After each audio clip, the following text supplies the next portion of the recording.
Hi there, my name's Nancy. I'm 21 years old, and 3 years ago, I married the love of my life. Everything seemed to be going great. Even though my husband is Spanish, we didn't have many problems except for the language barrier. To show my love, I decided to learn Spanish so I could talk better with him and his family. That's how much I loved him. I was doing this in secret. Johnson, my husband, and Mary, my mother-in-law, didn't know I was learning Spanish. Not only was I learning, but I got pretty good at it. I knew that if I was in Spain, I could manage. You might be wondering, if I'm so good at Spanish, why doesn't my husband know? Well, I was a bit shy. It can be scary trying to speak a new language, especially with people you're close to. But I decided it was time to stop hiding. I needed to speak Spanish with both my husband and my mother-in-law. After all, I learned it to make communication easier, right? Well, it's a good thing I didn't start speaking Spanish right away because I found out some surprising information one day that led to a series of unfortunate events. Hello, Mama. How are you, my son? Thank you for inviting me over this lovely Sunday afternoon. It was our pleasure, Mom. Hello, Mama. Hello, my daughter. How are you? Thank you so much for including me. Oh, hush. You know you're always wanted and welcome here. I brought some croissants and how do you Americans say, bagels? Yes, bagels and croissants for our afternoon tea. Oh, how lovely. Thank you so much. Come and sit, Mama. The food will be ready soon. Did she prepare the food? No, I did most of the prep. Don't worry. Oh, thank God. Hearing this, I wondered what she meant by that, but I was too shy to ask. How strange. Mary always seemed to like my cooking. Why was she saying those things? At the time, I thought maybe she just wanted to eat food made by her son that day. Maybe she wanted to taste food that reminded her of old times.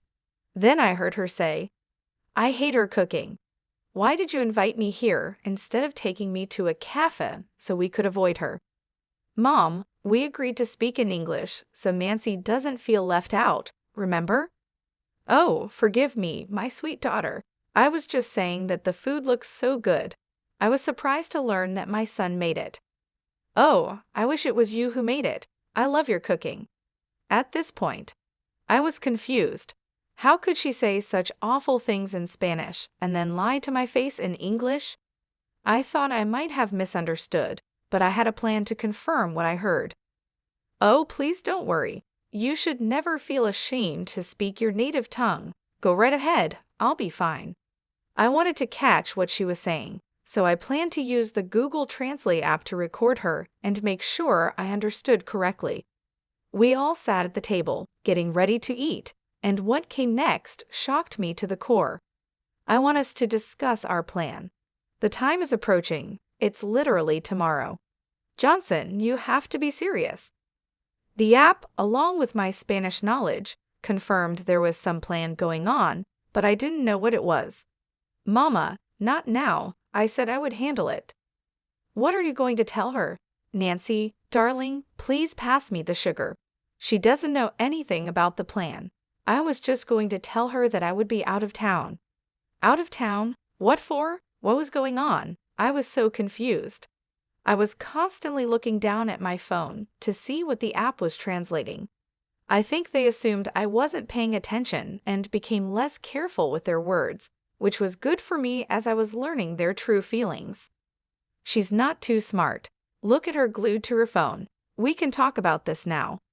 Okay, Mama. Fine. What do you want to discuss? The plane is leaving at 2 p.m. Are you sure you'll be able to escape her then? Escape me? What for? I was so confused, but I stayed calm and pretended not to understand so I could plan my next move. Yes, Mama, I know. I will do what needs to be done. I know how important this is. It is extremely important. If your great-uncle doesn't see us tomorrow, he will give the house to someone else, like your cousin or your aunt. We can't let that happen. No one needs to know about this house. Oh, Mama, you're so funny. Don't worry. I just said that in English so she doesn't suspect what we're talking about. Who, Nancy? Yes, Oh, sorry, my love. I was just asking who made this delicious tea. It's splendid. Oh, that would be your talented son. I'm afraid I'm not as good as he is when it comes to these things. Oh, darling, your food is amazing, amazingly terrible. Mom, she will catch you. She can't catch me. She's too stupid to understand us. I don't know, Mom. She obviously understands some basics, I think. Let's see. Nancy, how much Spanish do you know? At this moment, I knew I had to lie. I said I didn't know much, so they would keep exposing themselves, and I could keep learning their true colors. How I managed to stay calm while being insulted still amazes me. I guess I knew it was more important to handle this situation than to get emotional right then. I said, "Oh, I'm still very bad at Spanish. I only know the typical things like buen dia and como te llamas, but that's it." "Oh, that simply won't do, darling. You should learn some more Spanish." "Yes, ma'am, I will." "Well, it's a good thing for Johnson and me, as we can gossip about you. I'm just, how do you say, kidding with you, mi cariño. We would never do that to you. Are we doing it right now?" "Yes, which makes this extra funny." They laughed, and I kept using Google Translate. I also checked other apps, websites, and forums to see if what they were saying was correct. I got about 99% confirmation from these sources. Now that I knew they clearly didn't like me and were making fun of me, I had to gather as much information as possible, even though their insults were hurting me. The next thing I heard shattered my resolve. As I was saying, this house is extremely important. No one can know about this house, okay? We need to be the only ones knowing because we could make a lot of money. We can't lose this opportunity. I'm so glad we're doing this. It's a good thing we didn't tell my wife because I don't want to share the spoils. Me neither. Everything needs to go smoothly. Your great Uncle Jack said that whoever contacts him first about this issue will inherit the mansion. So we need to go there physically before anyone else and start working on remodeling and improving the house. I can't wait to have a house in New Hampshire.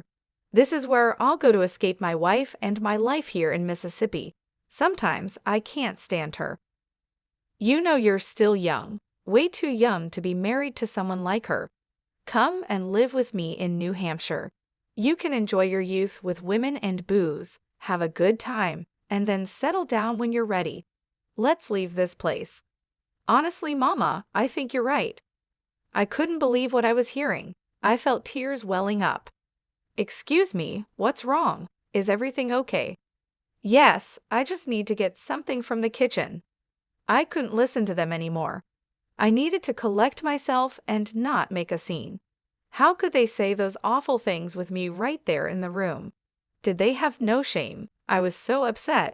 I began pacing up and down the kitchen, and then I saw my mother-in-law's purse sitting on the counter. I decided to look inside and take her phone. Luckily, it was unlocked. I opened her WhatsApp and sent Uncle Jack's number to my phone.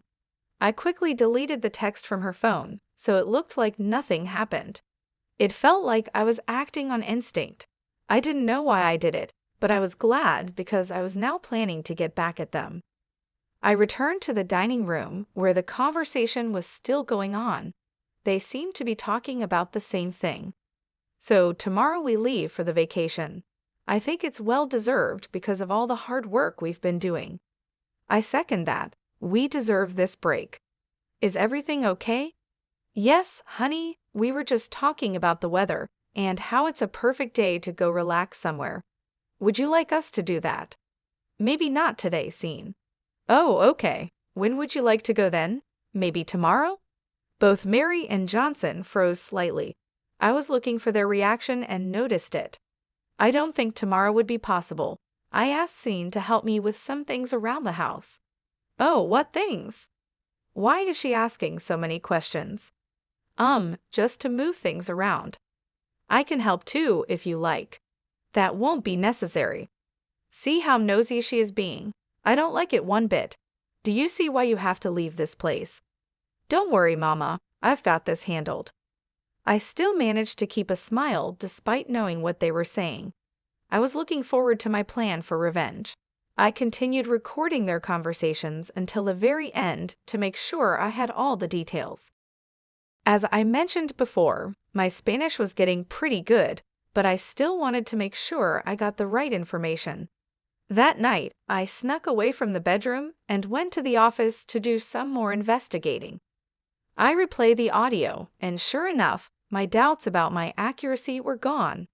From this whole ordeal, I learned that there was a vacation planned for tomorrow to go and claim a house from Great Uncle Jack, and that these people apparently hated me and were planning to leave me.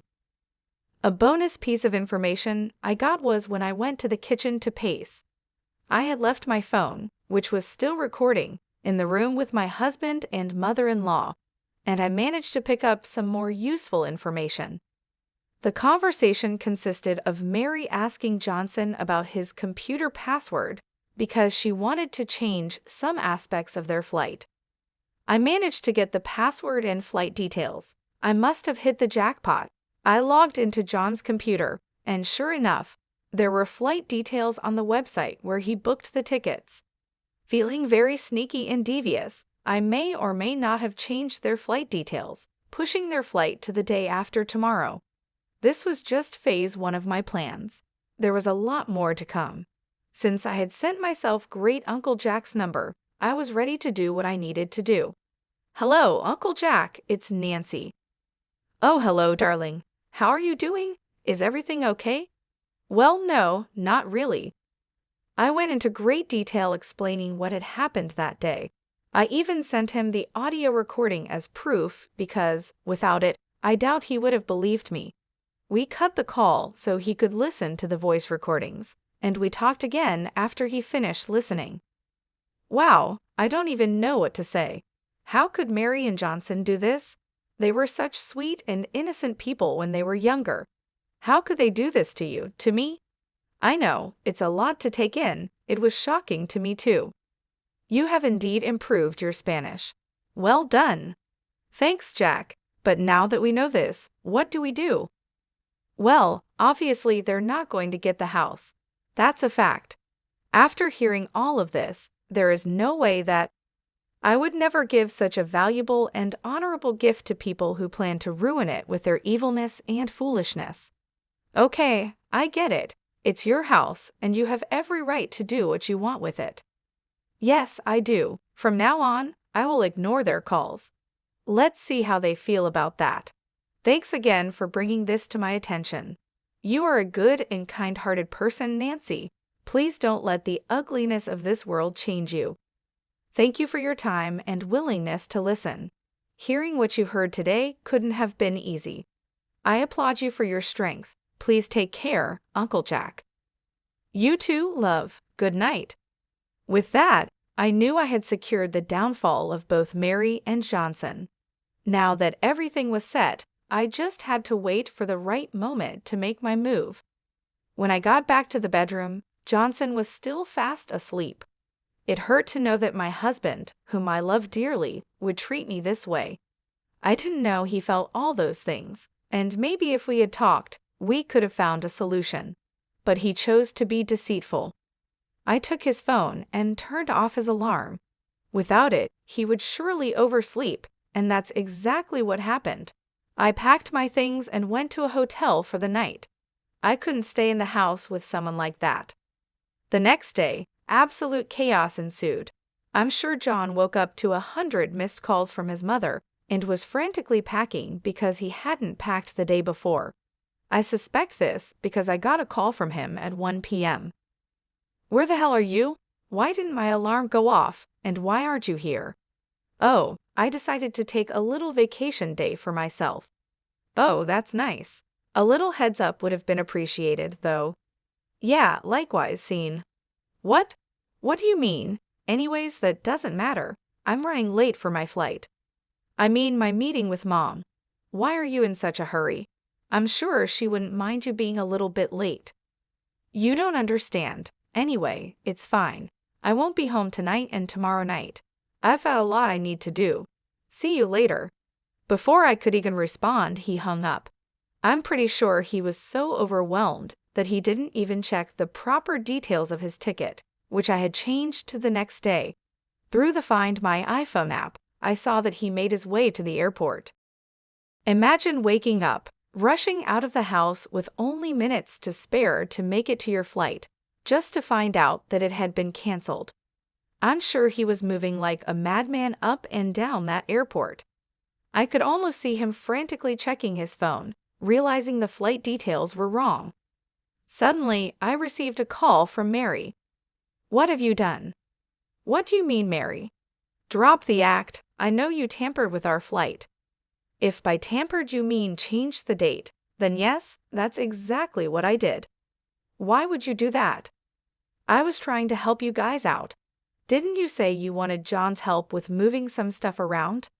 I noticed that you had the flight booked for today, the same day John was supposed to help you, so I decided to change some things." "You're welcome." "Johnson, come and talk to your wife before I reach through the phone and strangle her." Johnson grabbed the phone. "Listen here, Nancy. I don't know what you've done, but whatever it is, stop it right now." "Uncle Jack still isn't answering his phone. Try again," Mary said, her voice shaking with frustration. "He isn't answering his phone because he doesn't want to speak with you too," I replied calmly. You can understand us?" Johnson asked, sounding shocked. Every last word. But how?" "I've been practicing," I said, feeling a strange mix of satisfaction and sadness. "I've been learning Spanish so I could communicate better with you and your mom. But now I see it also helped me uncover your plans." Johnson's face went pale. You knew all along." "Yes, I heard everything. Your plans to leave me, to claim the house without me knowing. I heard it all." Johnson and Mary were silent. I could hear their heavy breathing over the phone, the shock and fear evident in their silence. "So what now?" Johnson finally asked. "Now, you deal with the consequences of your actions," I said. "I already spoke to Uncle Jack. He knows everything. You won't be getting that house." "But Nancy, you don't understand," Johnson pleaded. "We had no choice. We needed that house." "You had a choice," I said firmly. "You could have been honest with me. Instead, you chose to deceive me. Now you have to live with the consequences." There was another long silence. Then Mary spoke, her voice trembling. "Nancy, we're sorry. We didn't mean for it to go this far." "It's too late for apologies," I replied. "You made your bed. Now you have to lie in it." I hung up the phone and took a deep breath. It was done. I had exposed their plans and ensured they wouldn't get the house. I felt a sense of relief, but also a deep sadness. The man I loved, the family I thought I was a part of, had betrayed me. But I knew I had to move on. I packed my things and checked out of the hotel. I decided to stay with a friend for a while until I figured out my next steps. As I walked out of the hotel, I felt a mix of emotions: anger, sadness, relief, but most of all, a sense of empowerment. I had stood up for myself and taken control of the situation. And now, I was ready to start a new chapter in my life, free from deceit and betrayal. "I told you, Mama. I told you she might hear us." "So that means yesterday you heard everything?" "Yep. Here's what's going to happen. I'm going to divorce your good-for-nothing son and leave you two to deal with each other. How blessed stay. Oh, and next time you want to talk about someone with them right there in the room, make sure they don't understand what you're saying. Have a nice life." I hung up before they could respond. I was done with their nonsense. Later that day, I got a call from Uncle Jack. "Hello, dear. How are you?" "I'm a bit upset. I just had an ugly fight with John and Mary, and now I'm getting a divorce from him." "I'm so sorry that things turned out this way, Nancy. It's part of life, I guess. How are things on your end?" "Well, I finally spoke to them and gave them a piece of my mind. They are not happy." "What did you say to them?" "I told John that he's an idiot for treating you the way he did, and told Mary that she's evil for roping her son into her schemes.